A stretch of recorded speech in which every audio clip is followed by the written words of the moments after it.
Hello everybody, Lewis here for life. Here bringing you guys a brand new deck profile this time around. It is my Archfiend deck. I absolutely love this deck. It's a very powerful deck in that it can push out a crap ton of damage very easily. It can't really go for OTKs very much, but however it can go for them on the odd occasion. But for the most part, this deck can just put out so much damage. A lot of its monsters have over 2,000 attack power, and they're generally really hard to get over, not to mention they have destruction effects and all sorts of other cool stuff. And this deck is just so much fun to play. I really recommend it as a really decent low tier deck. It's kind of like a stall kind of beatdown deck. It's very slow paced, but it's a lot of fun. So, let's go on with the deck profile. First and foremost is the boss monster, Archfiend Emperor, the First Lord of Horror. I play 3 of him. You can normal summon him without tributing, but his attack and defense is halved, and he's destroyed at end phase. Also, you can banish 1 Archfiend card from your hand or graveyard to destroy 1 card on the field. He's really good. He's your main beat stick. Not to mention he can just pop stuff, which is really nice. And the banishing effect is not really much of a big deal because you can also banish your dead spells and traps and so on and so forth. Now then, another thing is that while he is on the field, you cannot spell summon except for dark monsters. It's kind of annoying, but it's also not really much of a big hindrance, because this deck really doesn't spell summon much anyways. Next up is Archfiend Commander. This guy is kind of a mixed bag. A lot of people love him, a lot of people hate him.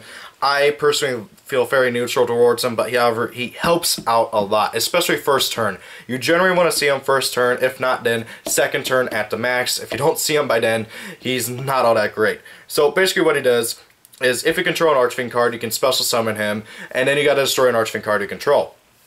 If he's tribute summoned, you can target a level 6 Archfiend in your graveyard, special summon it. So it's really nice in how that works, in that you can make rank 6 plays very easily with this guy, because you just special summon 1, destroy another Archfiend control, tribute summon that guy, and then bring out the other one, and then use his effect to bring out the one you just tributed off. So you can do some really cool combos with that and everything.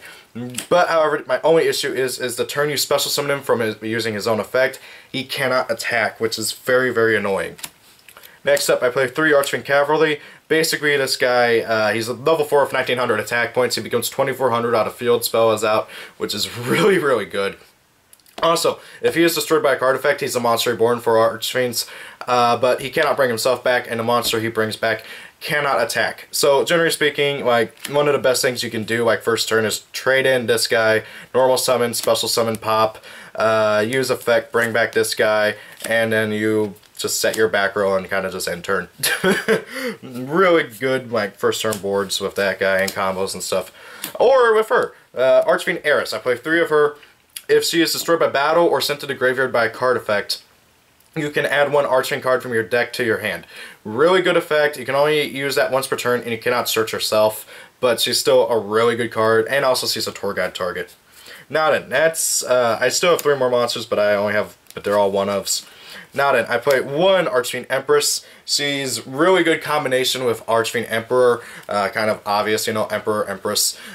Basically, if exactly 1 level 6 or higher Fiend type monster you control would be destroyed, you can banish a 1 Dark Fiend type monster from your graveyard instead, but she cannot protect herself, which is very annoying. The other effect she has is if she is sent to the graveyard, you can special summon 1 level 6 or higher Dark Fiend type monster from your graveyard except herself, which again is kind of annoying, but it makes sense why they would do that. Next up, I play 1 Terror King Archfiend. This is the only chess piece Archfiend that I feel like is worth playing nowadays. I tried him at 2. He was a dead draw half the time, but however, he's really good as a one-of. Basically what he does is, you cannot normal summon him or flip him face up while you control no other Archfiend monsters, which is kind of a bit annoying, but it's not really all that much of a hindrance late game. Early game though, it's a really bad problem. But however, you can of course special summon him by other ways and stuff like that. He's a 2k beat stick. He becomes 2500 out of field spell is out. And if he is targeted by a card effect, you roll a dice, and if it's a 2 or a 5, that card effect is negated and destroyed.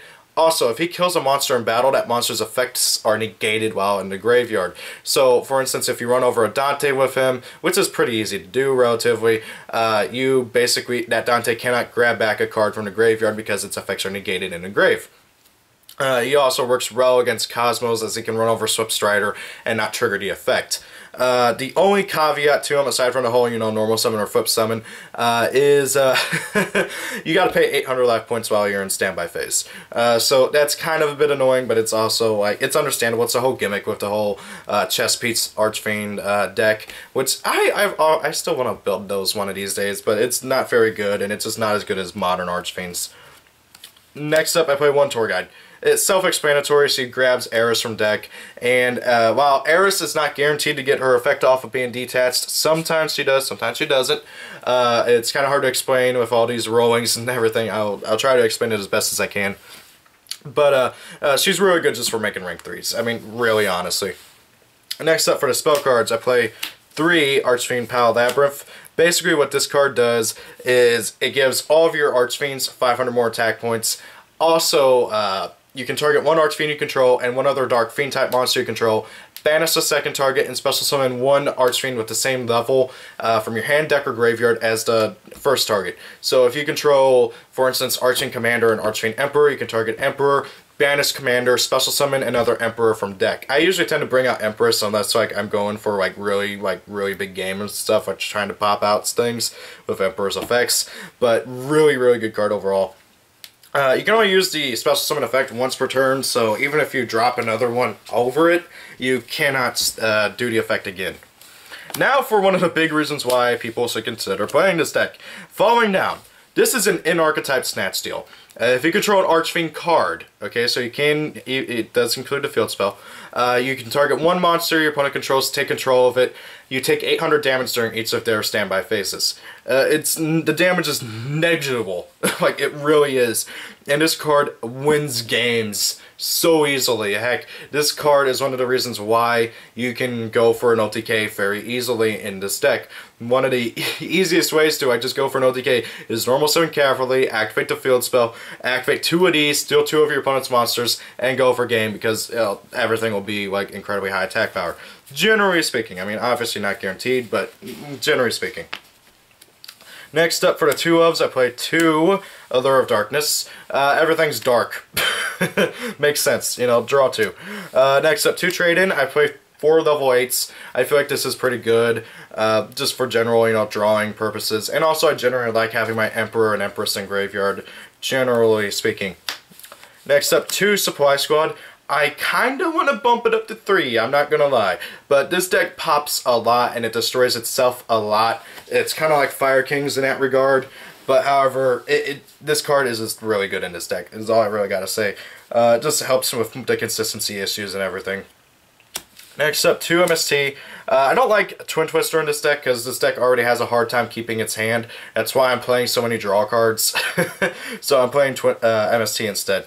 And then 1 Fool's Burial to trigger Eris and just get a search. You can also use it to, send your other guys and bring them back with trap cards and stuff. Really nice card for the deck. Next up for the trap cards, I play quite a bit of them.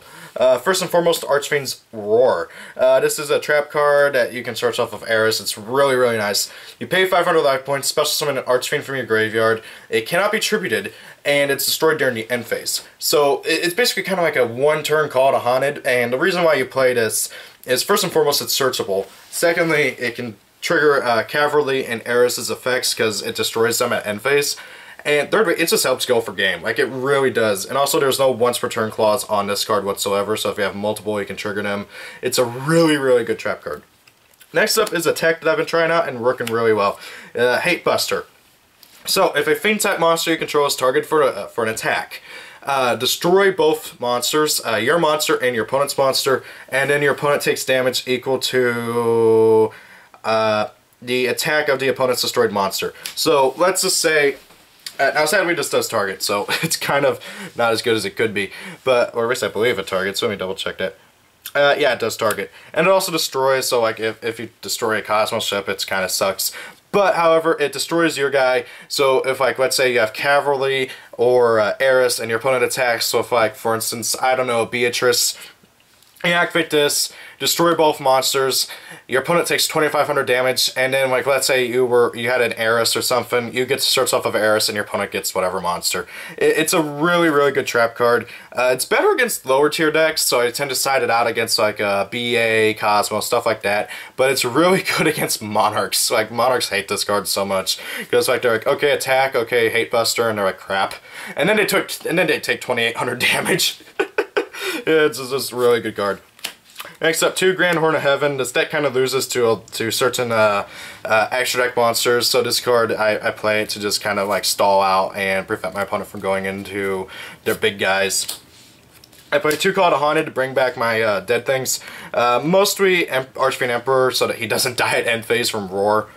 Really good card overall in this deck. And then finally, 2 Escape from the Dark Dimension. This combos so well with Archfiend Emperor. So what this does is it's kind of like Call to Haunted, but you target one of your banished dark monsters, and then you just special summon it, and then if this card gets destroyed, that monster gets banished, but if that monster gets destroyed, this card gets destroyed. So it's kind of like Call to Haunted in that sense. It's really, really good because, like, you can normal summon Archfiend Emperor, use this effect, banish an Archfiend Emperor from your hand or graveyard, pop a card, activate this, bring out that Archfiend Emperor, and just kind of do that. Like, I've spanned out like 2 or 3 of them because of this card in one turn. And it can just help you push for games so easily. Also, you can bring back like your other banishes, stuff like that. It's just a really good card overall. Now then, for the extra deck. For the rank 3s, I play 1 Fortune Tune. For those who don't know what Fortune Tune does, it's a very defensive Xyz monster. I prefer it over Senmains. Basically, it cannot be targeted by card effects. During each of your standby phases, you gain 500 life points, which is really nice. And then if this card would be destroyed, you can detach and Xyz material instead. That does trigger Eris's effect too, by the way, which is really, really nice. And then if this card is destroyed, you can shuffle it back into your extra deck, target 2 of your level 3s in your graveyard, shuffle them back into the deck. It's so good. It is so good. And people hate this card so much. I play 1 Dante. Dante is really useful in this deck for just getting stuff in the graveyard. If you detach Eris for his effect, she does not get the effect, but if you mill off Eris with his milling effect, you do get her effect. So it's kind of annoying, but however, it still helps out a lot. 1 Nightmare Shark, just simply to go for game. I don't believe Eris gets her effect off if you detach her for this one. I don't know, I gotta double check the rolling on that one. And Break Sword for just popping stuff. Again, I don't think Eris gets her effect off of being detached by his effect.